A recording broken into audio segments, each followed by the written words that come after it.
Welcome to Garden of Glory. Today in 1 Corinthians chapter 4 verse 1 to 13, Paul strips away pride and reminds us what it truly means to be a servant of Christ, not celebrated, not comfortable, but faithful. This is a call to humility, endurance and grace. कोरिंथकारांक पयलें पत्र अवेस्पर 4 वळी 1 ते 13.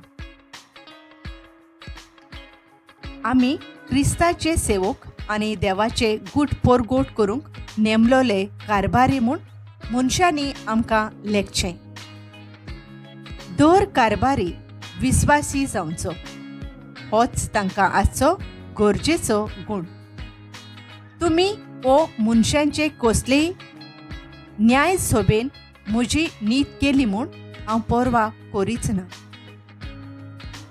म्हजी नीत हांवूच पर्यान करिना.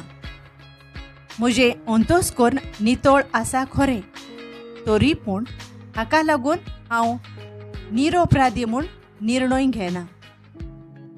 म्हजी नीत करूंक एकलोच आसा, तो सोमी. ह्या पासत आदी फुडेंच सोमी ए पर्यान कोणाचीच ओ कित्याचीच तुमी नीत करूं नये. त्या दिसा काळोखांत लिपलोलें आसा तें सोगोट तो उजवाडा हाडटलो आनी सगळ्या मनांच्यो कल्पना उगडाप्यो करतलो. तेन्ना देव जण एकल्याक फावो ती वाखाणणी दितलो. भावां भयणीनो, हांवें सांगलां तें तुमच्या फायद्याक म्हाका आनी आपोलोक लायलां. बरयल्लें आसा ताचे भायर वचूं नाकात. हे म्हणणेचो अर्थ आमकां लावन सांबाळात. कोणेच गर्वान बरोवन एकल्याचो पाटलाव करून दुसऱ्यांची बेपर्वा करची न्हय. तर हेरां परस तूं व्हड म्हूण तुका कोण धरता? दुसऱ्या कडचें घेवंक नासलोलें तुजें कडेन आसा कितें? आनी तुवें तें घेतलां जाल्यार घेवंक नासलोले भाशेन तुजी बोडाय कित्याक? होय, तुमी दादोशी जाल्यांत, तुमी गिरेस्त जाल्यांत, आमकां कोणशाक घालून तुमी राजवट चलोवंक लागल्यांत.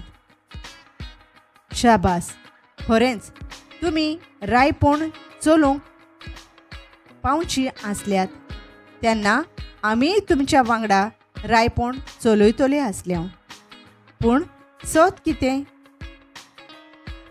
आमा धर्मदुतांक देवान निमाणो वर्ग दिला म्हूण म्हाका दिसता.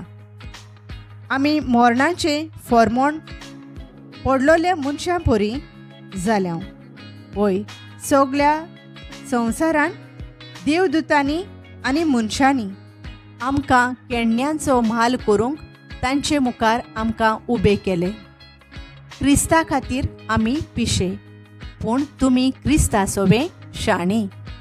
आमी अशोक्त, पूण तुमी शोक्तिवंत. तुमकां अभिमान, पूण आमकां बेमान. हे घडये पर्यान आमी भूक आनी तान सोंसतांव आनी विंगळे भोंवतांव. आमी मार खातांव, घरदार आमकां ना. हात पांय जोरोवन आमी कोश्टतांव. गाळी सोवून आमकां अपमानतात तेन्ना आमी आशिर्वाद घालतांव. दुमाळो आमकां दितात, पूण तो आमी सोंसतांव. आमची निंदा करतात, पूण आमी दुलोबायेन उलयतांव. आनी आयज पर्यान ह्या संवसाराचो कचरो आनी सगळ्या संवसाराचो मेळ कसो आमकां धरतात. Paul calls himself and the apostles servants of Christ and stewards of God's mysteries, and the one requirement, faithfulness. He doesn't seek applause from people. He waits for the Lord's judgment. Paul confronts the Corinthians' pride. While they live like kings, he and the apostles suffer. They are considered fools, weak, dishonored. Yet, when reviled, they bless. When persecuted, they endure. This is the true mark of an apostle, and this is the way of the cross. We are not called to comfort. We are called to be faithful. Let us pray. Lord Jesus, you showed us the path of the servant. Teach us to follow, not with pride, but with humility. Make us faithful stewards, enduring hardship with joy and blessing those who curse us. Let our lives reflect your cross and your glory. In your holy name, Amen. Thank you for joining us on the Garden of Glory. If this message blessed you, please like, share, and subscribe. Dear Baran Koro.